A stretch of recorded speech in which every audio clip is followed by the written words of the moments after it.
that's been announced in the budget. It seems to me this is just another attack on welfare recipients and another criminalisation of drug users, another bit of the war on drugs. Absolutely. It's a punitive measure. It creates, feeds into this idea that if you're unemployed, it's your fault. There's obviously something wrong with you, when the big problem is there's not enough job opportunities in Australia. It's a way of blaming you. It's also will be, in terms of people's dignity. This random, drug testing. There's no way we will support this. If there are drug and alcohol issues in the Australian community, which there are, then we need a health approach to that. John, how do you feel about this budget overall in terms of its impact on people who are forced to live on welfare? I mean, it's not a choice thing, is it, for people? This is a budget that will boost inequality instead of reducing inequality. And as far as I'm concerned, a failure to reduce inequality is a failure to govern.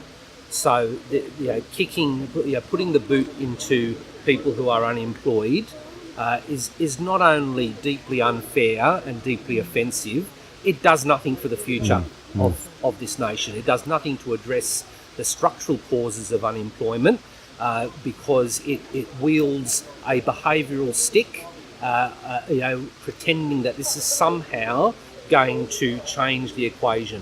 The government knows very well that this is simply going to make people suffer. It might be therapeutic for the welfare bashers, but it won't help a single person into a job. Is this the element of the budget that's really dog whistling to the Liberal Party base, which has always been, down on people on welfare? Well, we've got a lot of money being spent on things like income management, cashless debit card, failed work for the dole, and now money on drug testing. These are all measures. Nobody in the area that is serious about helping people who are locked out of the labour market are calling for any of this.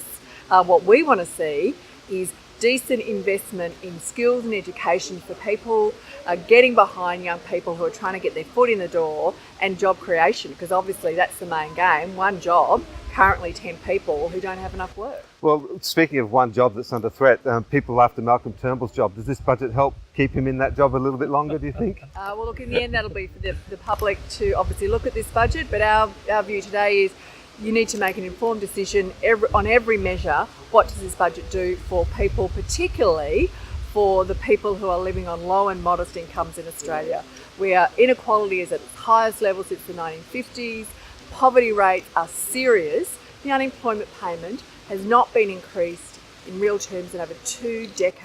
Are we entrenching a generation of poverty here? Access Economic. Ines Willox from the Australian Institute Group this morning agreed with ACOS and the community sector that the unemployment payment is too low and it needs to be urgently increased.